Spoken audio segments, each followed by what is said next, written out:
This week on Silver Screen, we get you ready for prom. Take a look at the balance between school and maintaining a social life. And profile an award-winning junior. Good afternoon, Dutch Fork. Today is Friday, April 8th, and your Silver Screen report starts now.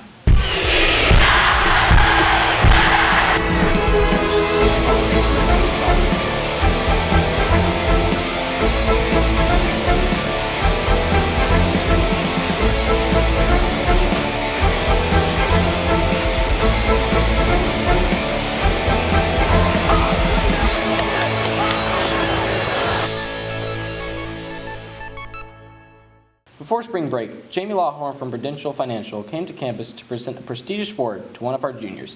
I was there to check it out. Cameramen, parents, and faculty members were on hand to see Michael Templeton win the 2016 Prudential Spirit of Community Award. The Prudential Spirit Community Award is like a community service-based award. I contribute to the society and the community with my sister's charity, K for Kids, where I help give youth school supplies to children in need. The award is given to high school students who display outstanding community service, and this has changed the life for everyone involved. The original reason was that they had so many school supplies left over that they were thinking that why not take what we have and go ask other people, friends and neighbors, if they had school supplies that they could give to kids that didn't have anything. It's really helped me see how fortunate I am compared to a lot of other kids I've seen. It makes me appreciate what I have, and seeing all the people get their eyes bright up and they get all these new stuff makes me really happy inside. Michael has been involved in the charity as far as being the muscle, and now he runs the charity pretty much now that his sister's gone off to college. So it's progressed to a larger stage. We started off with 3,000 items that we gave the first year, and now it's up to over 60,000 a year that we give. Michael displays outstanding character both in and out of the classroom, making him the perfect recipient for this award. Well, I think Michael epitomizes our school motto, which is enter to learn, go forth to serve. And I know he does so much in the community and gives so much back, and I think that really embodies the Silver Fox spirit. The greatest gift is to give back to others, and I know Katie, Michael's sister, got this award a couple years ago, and she did a great charity, and Michael's carried that spirit on with the community and helping others. I think that's the greatest gift. Is to serve others is the greatest gift you can do. I think it's enriching for a parent to see your kids grow, not just educationally wise, but that they take on something and go and continue to go with it. After winning this award, Michael encourages other students to serve their community. Volunteer yourself, just get involved, just like do what you think you should do to help out. Congratulations on your accomplishment, Michael. Michael is just one of the many noteworthy Dutch Fork students involved in activities after school. This week, Thomas DeSetto takes a look at some of our student musicians whose talent is evident both on and off campus. Music isn't just a hobby, but maybe even a career in the future. Yeah, even though if I don't pursue it as a professional career, I can definitely see it as a side hobby, or I practice it here and there. Well, a big part of music is, practicing and really like being dedicated to it. And so since, I've been involved for so long, I really enjoy it and I want to do it for a really long time. It's best to get an early start at being a musician, but it's never too late. Back in 6th grade, I knew I had a trumpet available, and I just kind of got interested in what the band did. My brother used to play trumpet as well, which is the main reason why I started playing. I've been in a musically inclined family since I was born, and I started training musically when I was 6 and with piano, and then when I turned 8 I moved on to bass. It was in 5th grade, and I looked at the bass and I was like, the biggest one, that's mine. I always liked music when I was a kid, but I started playing guitar when I was like 6th grade. Grew up listening to like rock and stuff, and guitar seemed to be the coolest instrument to me. If you're interested in music, Dutch Fork has many great programs to ease you in. The music program at Dutch Fork is pretty good compared to other bands around South Carolina. I really like our programs now. I would like it if, we got a bit more appreciation for what we do, because we practice a lot. Well, I mean, I'm in chorus, and that seems to be going pretty well. I don't really know much about anything else, but we have the guitar club going on, like I think it's every other Wednesday, which that's cool. This has been Thomas DeSoto with your Silver Screen Report. Now here's Malik Brazil with another installment of Leaks List. This week he's counting down his top 5 YouTubers.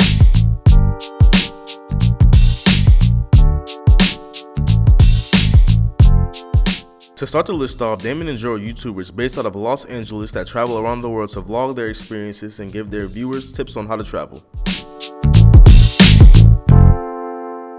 Coming in at number 4 is Bull1TRC. His channel is based mainly on street fashion and shoe reviews. He's mainly known for his monster shoe collection of over 100 pairs of shoes. Coming in at number 3 is The Third Pew, also known as Nathan Zed. His channel consists of funny yet punny rant videos and skits.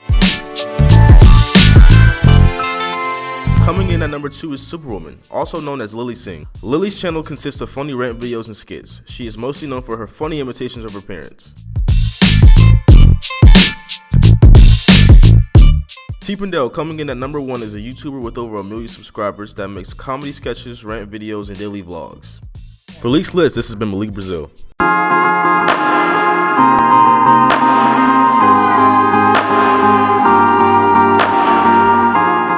Hey, Sarah Emily, do you think there's any YouTube videos that could help me with my dance skills before prom? I'm sure there are. But in the meantime, here's Lindsay Long with some tips to help get you ready for the big day. Since prom is coming up, girls tend to stress out and be unaware of how to successfully prepare. Best way to prepare for prom is probably to get everything that you want really early. That way you can kind of see what you're looking at. Definitely go and get the girls dressed first. That way with the guys you can kind of see what you're looking for and what you want to accessorize with to match her dress. And that'll probably make it the best and easiest way to get it through. For girls, make sure you have your dress. You or someone else is capable of doing your hair, your makeup. Make sure that you have your shoes. Guys tend to have to prepare a couple weeks in advance for them to be prepared on time. A guy needs to get a tuxedo ordered at least 2 weeks before prom because they need to be pre-ordered. So if they're renting one, they have to they need to get going on that. For guys, make sure you rent your tux and then you buy the girls' corsage and the tickets. If guys don't want to spend loads on a tux, there are good deals around the area that are beneficial. There's several stores you can go to in the Irmo Chapin area, such as Men's Warehouse, where I work. We have really nice deals on tuxes right now. We have $40 off. As far as rentals for tuxes, we have tuxes that are as low as $99, and then our more expensive tuxes that can range to about $280, depending on how you accessorize and what you're wearing with it. Prom is an exciting time for students and allows them to have fun with others they may not see at school and make long-lasting memories. I'm excited for prom because all around it's just a great time. You get to go and eat really good food beforehand. You go to your dance with all your friends. You have cute pictures and everything to post later. And then afterwards, hanging out with everybody is always fun. It's definitely part of the Dutch Fork experience, like getting that part of like everybody in like high school, like you think about like your memories that you end up growing up with. I think this is definitely like a main one from like your high school experience, like growing up and like telling your kids about it. This has been Lindsay Long with your Silver Screen Report. The SAT word of the week is effulgent, an adjective meaning radiant or splendorous. You know, trying to balance schoolwork with the social life that includes playing sports, working at a job, or even raising a child can be tough for high school students.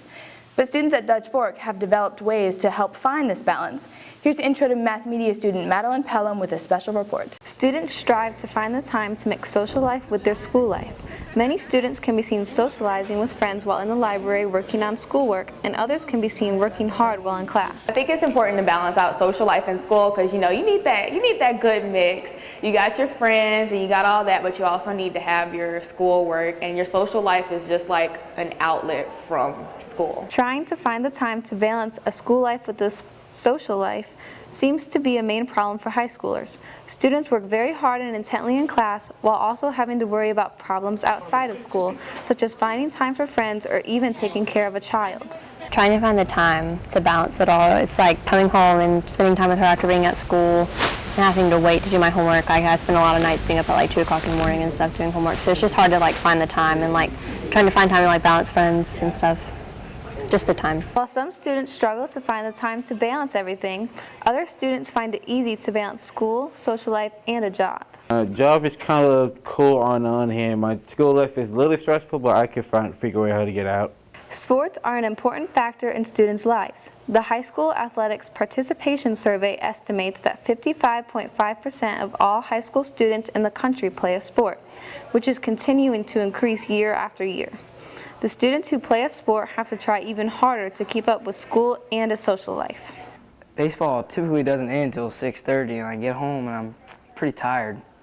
And I don't really have time to do much, but eat dinner, do my homework, and then it's nighttime, you know what I'm saying? Just go to sleep. In addition to worrying about balancing a school life with a social life, seniors also have to worry about college, especially what activities they are doing that they can include on their applications. I think they need to find a good balance. I mean, school can be really important for your future. If you're wanting to go to college, you've got to find a balance because you've got to show that you can be academically successful, but you're only in high school once. You need to have a social life. You need to have friends. Friends are really important. You need that downtime. Overall, students work hard in their schoolwork and extracurricular activities. Finding a good balance between school life and social life is key to a successful high school experience. And it may be tricky to get it just right, but students know how to work hard to be successful. This has been Madeline Pelham from the Guidance Office with your Silver Screen Report. For this week's Kids in the Hall, we asked students how they balance their school and social lives.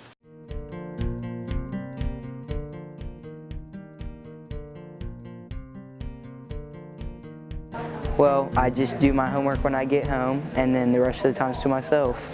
Well, my school life, man, I study at home, you know what I mean? I get my work done, and then my social life, bro. I go to the park, go to the gate, man, play some ball. I make sure to put academics above social time so that I can get a good scholarship, then go to college, and then focus on my social life in college more than high school. No, they have to stay proportional, of course. You can't have the best of both lives. You can't have really good grades and a lot of friends. So there's some weeks where, I take off from the friendships. I'm at school 24/7. I can't really go to the parties, can't really hang out. And then there's some weeks where, the homework gets pushed back. I'm at the parties with my friends and we're hanging out, having a good time. That's, how life's supposed to go. One group of people who have a lot to balance are our student athletes. And they had a lot of balancing to do this week. Here's Trey Martin with this week's Silver Sports Report. Thanks, guys. Starting with baseball, the team picked up a 7-4 win over Spring Valley on Tuesday, and on Wednesday they beat the Irmo Yellow Jackets by a score of 12-3. The softball team also defeated Spring Valley, winning by a score of 6-3. Switching to soccer, both teams played Spring Valley as well. The boys were victorious by a score of 1-0, and the girls beat the Vikings 2-1. The boys tennis team has had a successful year so far. We caught up with Coach Jim Payton and Senior Robert Kirtley to find out more.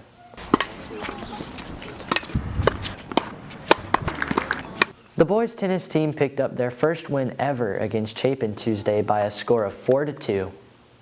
It was a really great feeling. Dutch Fork's never won against Chapin in school history before, so our coach was really excited about that, and it was a big accomplishment as a team. Winning Chapin was probably one of the best experiences as a coach.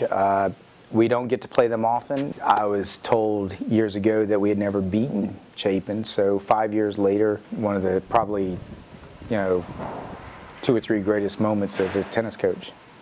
Wednesday, the team fell to Irmo 4-2, but still have high hopes for the rest of the season. Irmo's a really good team. They've been to state championship multiple times in the past about 10 years. So that's a rough loss for us just because, it's Irmo, it's our big rival. So. Very positive season so far. Our coach is great. Yeah, this season actually has worked out really well. The only letdown that we had was our match against Spring Valley. We were up 6-2 in a tiebreaker. We lost to them 4-3. If we beat them by 1 match more, we should win the region. In the region, they're the only team that has beaten us. And outside of Spring Valley, we've only lost, I believe, 1 region match out of the 6 to 7 that we play every time we meet another team. So region-wise, we've done fantastically well. We also have some teams that we've scheduled that are incredibly tough. AC Flora, which was state 3A champions. Irmo has always got a fantastic team, as does Chapin, so we have some really tough teams to play against. So those losses, if we do lose to them, it's not a shameful loss. Lastly, the lacrosse teams faced Blythewood this week. The girls defeated the Bengals 6-5 and the boys won 11-7. The sports continue over the weekend as softball, boys and girls soccer, and baseball have home games. We'll have more updates for you next week. Thanks for that update, Trey. And now for some announcements. Because of last October's floods, we still have one more makeup day, Monday, April 18th, which will be an A day. Tuesday, April 19th will be an A day as well.